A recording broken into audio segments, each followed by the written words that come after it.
Let's jump back into problem 82A. We're doing FIFO inventory. We've just done perpetual. That's in the previous video. Now we're doing the periodic method.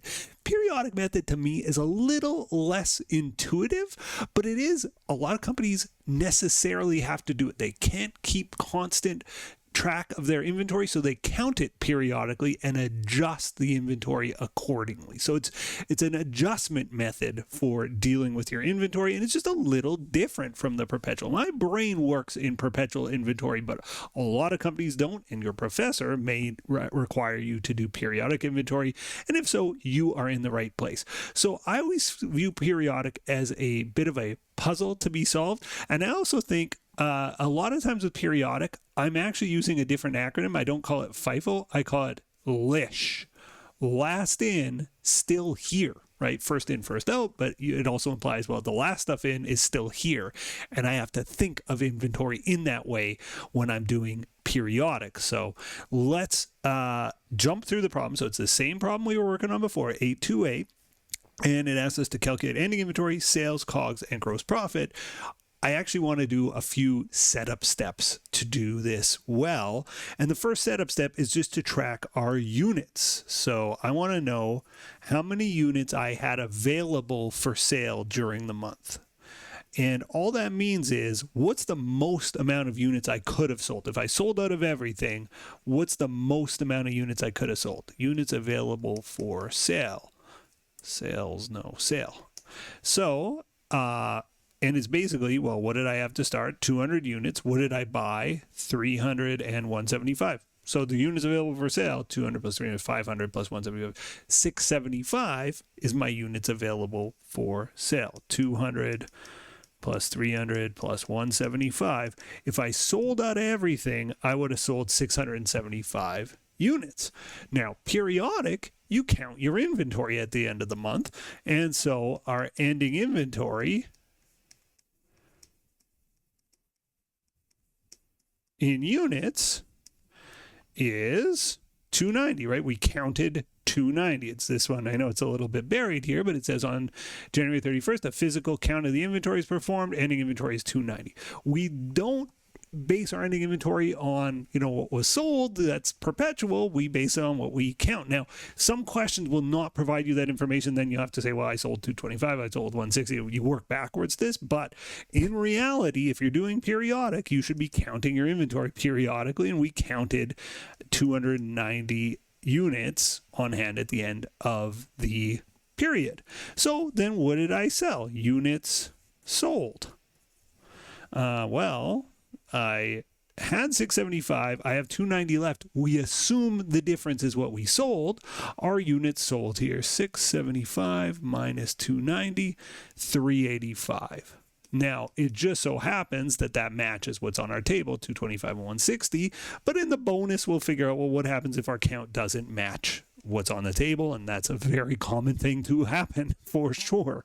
But yes, we sold 385 units. Now we want to know costs of all these items. So let's start with cost of goods available for sale. Cost of goods available for sale. Cost of goods available. Well, it's just the total cost of these three transactions, right? We just multiply these through.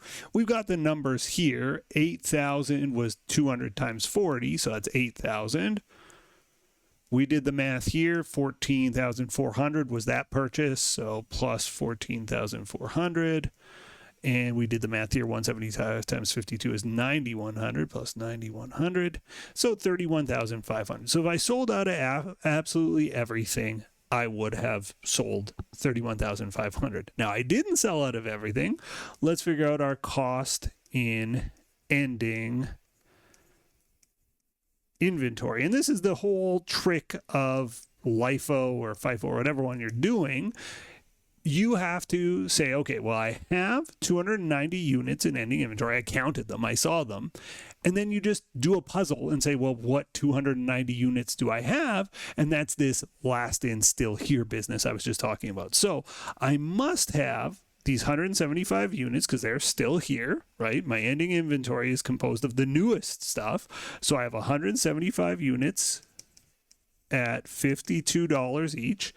And again, I have 290 units in total, so 175, I guess it's 115 units of these $48. It's 115 at 48.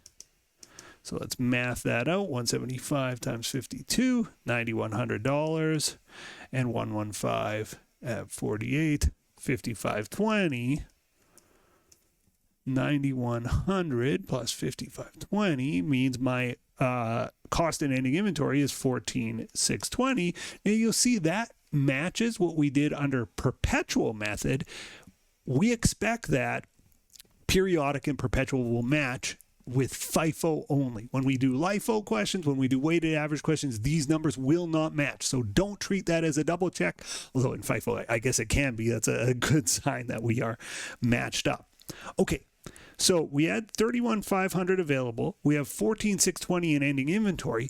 The way you calculate cost of goods sold in periodic is you just say, well, if I had 31,500 and now I only have 14, I must have sold the difference. Your cost of goods sold is the difference in these two numbers. So again, I had 31,500 available to sell. I got 14,000 left. I must have sold them. That's the assumption of periodic inventory. That's why, again, it doesn't suit me. I'd rather go, I sold this, I sold this, I sold this, and construct my cost of goods sold. That's what perpetual does. Periodic says, what do I have left? What could I have sold? I must have sold the difference.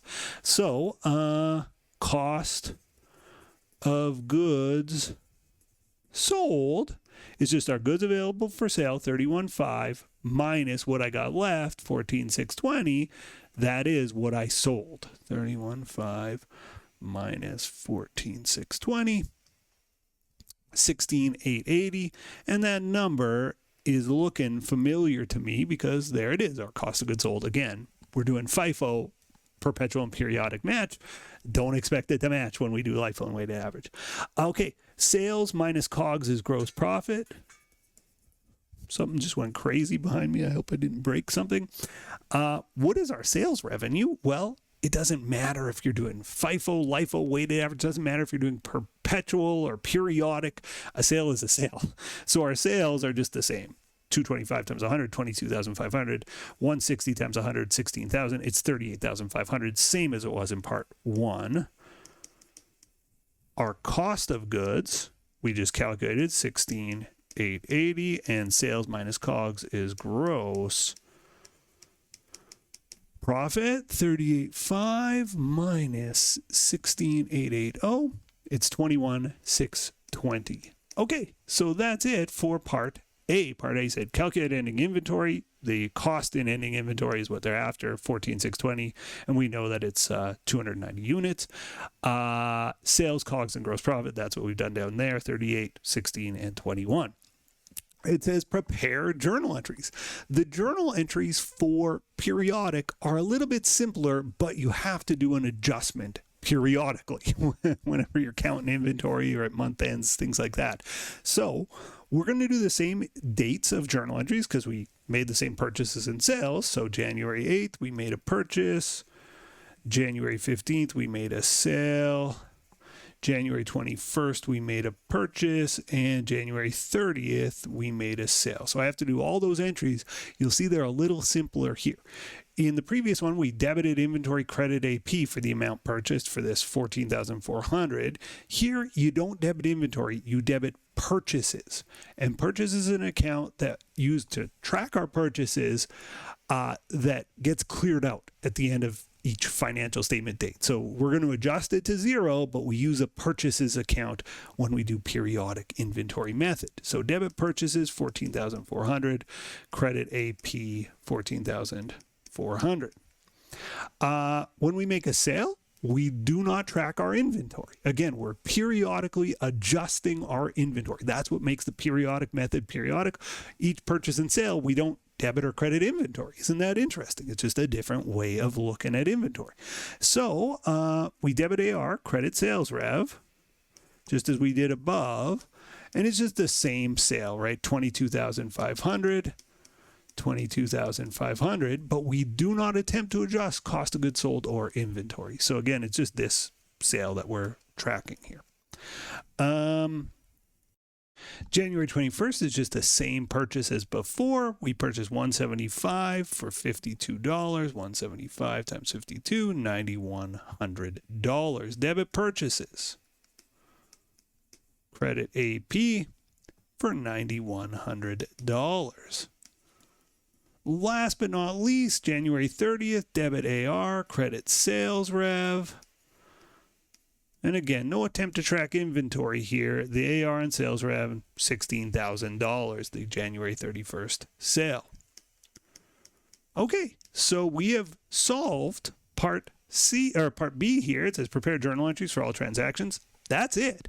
But a key part of our periodic method is periodically we adjust our inventory balances, and that's what it's asked us to do. Prepare the month-end adjusting entry required on January 31st to update the inventory account and cost of goods sold. Okay, so here's how we do that.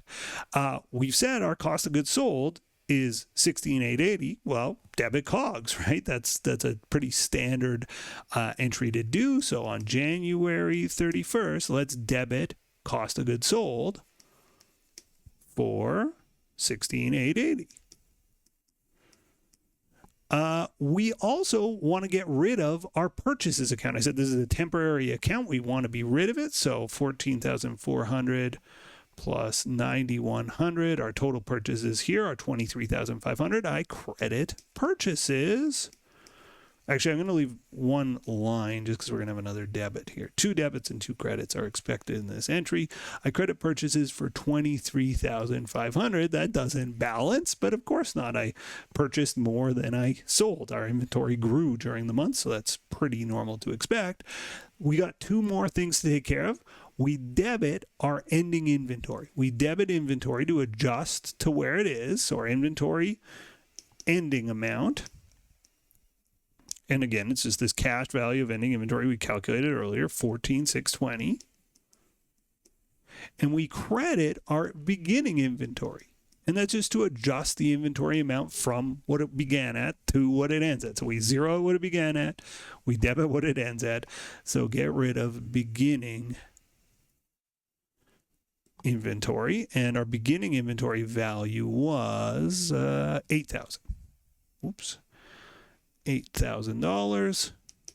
And if we've done this right, debits equals credits, $16,880 plus $14,620, $31,500 in debits, $23,500 plus $8,000. Yeah, $31,500 in credits. So we've done a beautiful job on part C, and the accounts have adjusted to where they need to be. And in fact, if we looked at our trial balance after having done these adjustments, we'd be in the exact same place. The blue ink and the red ink would land us in the exact same spot because FIFO isn't different between perpetual and periodic. Last part.